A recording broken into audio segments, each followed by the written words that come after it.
अब देखिए, ये यूपीएससी जिहाद तो एक टाइटल है। अगर आप इसको ये फिक्स कर दें कि सिर्फ यूपीएससी में जिहाद हो रहा है या सिर्फ यूपीएससी के माध्यम से सब कुछ हो रहा है, तो मैं समझता हूं कि एक विशाल टॉपिक को थोड़ा छोटे करने जैसा है। मैं अपनी बात इसलिए कहना चाहता हूं, और बड़ी खुशी की बात है कि आज जिस दिन आपने वी सपोर्ट पुष्पिन पुष्पेस के चलाने वालों ने, चाहने वालों ने ये टॉपिक रखा, आज 30 तारीख है। ये 30 सितंबर भी भारत के इतिहास में लिखी जाएगी। और प्रोग्राम का समय आपने ऐसा रखा है कि एक ऐसा फैसला जो भारत के अंदर कई सौ सालों के बाद भारत के 125 करोड़ हिंदू सनातनियों की सामूहिक शक्ति का प्रदर्शन जो 6 दिसंबर 1992 को किया गया, और अयोध्या में भगवान मर्यादा पुरुषोत्तम राम के मंदिर को एक इस्लामिक आतंकवादी ने जिस तरीके से डिमोलिश किया, और डिमोलिश करने के बाद वहां 1528 में उसको ऊपर एक नाजायज गैर कानूनी मस्जिद नाम का स्ट्रक्चर खड़ा किया, उसको 6 दिसंबर 1992 को गिरा दिया। कहा गया इस देश में सेकुलरिज्म खतरे में है, बड़े सारे नैरेटिव क्रिएट किए गए, और उसके साथ ही भारत की कोर्ट में बहुत सारे उस वक्त के जो नेता थे उनके ऊपर मुकदमा चला। आज उस मुकदमे के ऊपर जो सीबीआई की स्पेशल कोर्ट थी, फैसला आ गया, और जो 49 लोग थे, जिसमें से बहुत सारे लोग नहीं रहे, खासतौर से उसमें अशोक सिंघल जी नहीं है, विष्णु हरि डालमिया आप नहीं रहे, लेकिन जो कोई 17 के आसपास या 30 के आसपास लोग जीवित थे, आज उनके ऊपर फैसला आना था। लेकिन भारत की कोर्ट में बुद्धिमान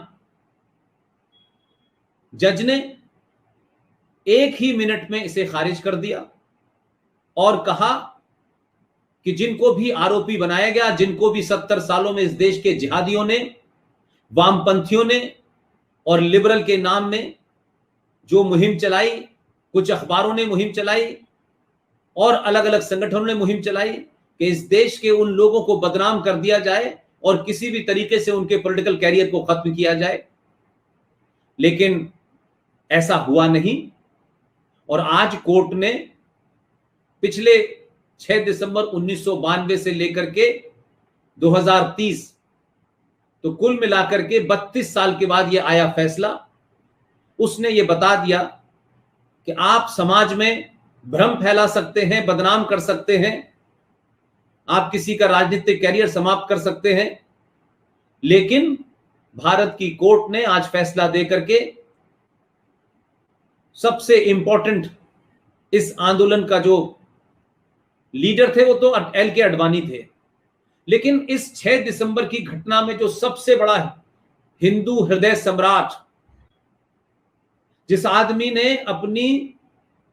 सिटिंग चीफ मिनिस्टरशिप की कुर्सी पे लात मार दी, जिस आदमी ने सुप्रीम कोर्ट में कहा कि क्या मैं कार सेवकों पे गोली चलवा देता, और अगर मैंने ये नहीं किया और आपको लगता है कि मैंने गलत किया है तो आप मुझे स्वतंत्र हैं सजा देने के लिए, उनको सुप्रीम कोर्ट ने as a chief minister, ex chief minister court में खड़े रहने की सजा दी। तो अगर किसी आदमी ने इस आजाद भारत के अंदर, हम ये रिकॉर्ड देखें, सत्ता को छोड़ने के लिए एक ऐसे इशू के ऊपर, एक ऐसे मामले के ऊपर जिससे हजारों साल की सनातन संस्कृति के दबाया गया, उनके प्रतीकों को तोड़ा गया, और उन प्रतीकों को तोड़ने वाले यहां से चले गए, लेकिन उनके नाजायज वारिस इस देश में आज भी इस फैसले के बाद कोर्ट के ऊपर उंगली उठा रहे हैं। तो कल्याण सिंह उमा भारती, लाल कृष्ण अडवाणी, साध्वी रितंबरा, मुरली मनोहर जोशी, ये तमाम सारे लोग जो आज मौजूद थे, इनको कोर्ट ने बरी कर दिया। इसलिए 6 दिसंबर 1992 से चली ये यात्रा और 5 अगस्त 2020 को राम मंदिर के निर्माण की भूमि पूजन। और आज ये फैसला ये दर्शाता है, ये इस बात की तरफ इशारा करता है कि जब आप बटे, ऊंच नीच में बटे, जातियों में बटे, इलाके में बटे, भाषा में बटे, आपने अपने निजी स्वार्थों को राष्ट्र से ऊपर रखा, आपने सत्ताओं को ऊपर रखने की कोशिश की, तब ये देश एक ऐसे गर्त से निकला है कि आप ये सोच ही नहीं सकते कि आज हम यूपीएससी जिहाद के माध्यम से बात करना चाहते हैं, लेकिन हमारे देश में तो संविधान के तौर पर भी जिहाद चल रहा है, हमारे देश में जुडिशरी में भी जिहाद चल रहा है, हमारे देश में संसद में भी जिहाद चल रहा है, हमारे देश में पुलिस में भी जिहाद चल रहा है। कोई ऐसा हिस्सा नहीं है जहां जिहाद की मानसिकता से इस देश की जो मूलभूत पहचान है उसको कैसे मिटा दिया जाए। एक तो खुले रूप में आक्रांता आए, बाबर आया, औरंगजेब आया, अब्दाली आया, अकबर आया, शाहजहां आया, ये जितने भी थे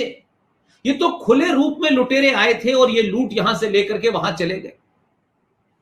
लेकिन मुझे उनसे शिकायत इसलिए नहीं है कि वो जो थे वो उन्होंने किया, लेकिन उनको भारत के इतिहास में कैसे ग्लोरीफाई किया जाए, कैसे उस पूरे आक्रांताओं को एक ऐसी भाषा में प्रस्तुत किया जाए ताकि भारतीय समाज ये मान ले कि वो तो भारत को एक सोने की चिड़िया बनाने आए थे, वो तो भारत को एक संस्कृति देने आए थे। 1400 साल पुरानी टेंट की, लुटेरों की, बलात्कारियों की संस्कृति थी उनकी, लेकिन उनको नैरेटिव दिया गया। वो तो यहां प्यार करते थे इसलिए यहां रह गए। मैं कई सारे ऐसे टोपी वाले मौलानाओं की जो शेरवानी पहन के आजकल जगह जगह बड़ी चिंता जता रहे हैं कि देश में हिंदू लोग जो हैं वो झूठ बोल रहे हैं। जो लोग झूठ की पैदाइश हैं, जो लोग झूठ पे खड़े हैं 1400 साल से, वो आज इसलिए परेशान हैं कि आज झूठ नहीं फैलाया जा रहा। उन्होंने जो झूठ फैलाया था 1400 साल से, और इस देश में जिन्हें वो अपना आका मानते हैं,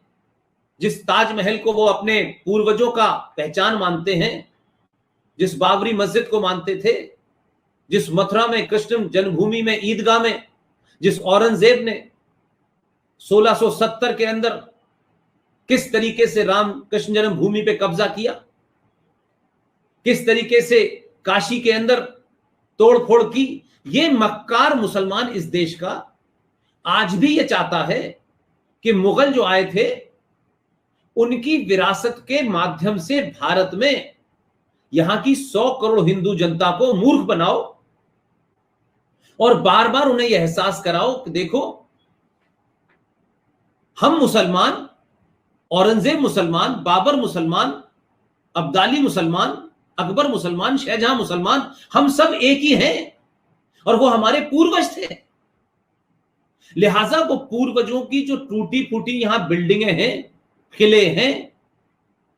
कब्रें हैं, मजारें हैं, पहले तो भारत की धरती पे इन आक्रांताओं की मजारें हैं कौन और किस लिए हैं? इसलिए 1947 में आप आजाद तो हुए, आप पे कुछ अंग्रेज चले गए, लेकिन कुछ लोग सत्ता में अंग्रेजी में बैठे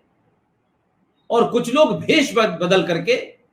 इस सत्ता में घुसे और ये शुरू से चल रहा है।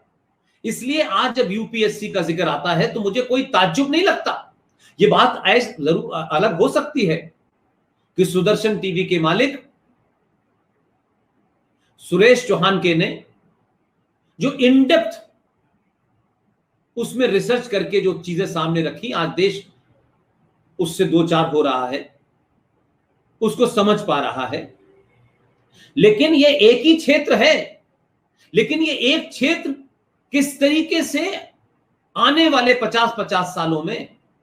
इस देश की व्यवस्था के अंदर, सिस्टम के अंदर, निजाम के अंदर वैसे ही लोग बैठेंगे जैसे जम्मू कश्मीर जो मुस्लिम बहुल राज्य था, वहां ऐसे ऐसे कानून, ऐसी ऐसी तजवीजें करी गई कि चोर को भी पता है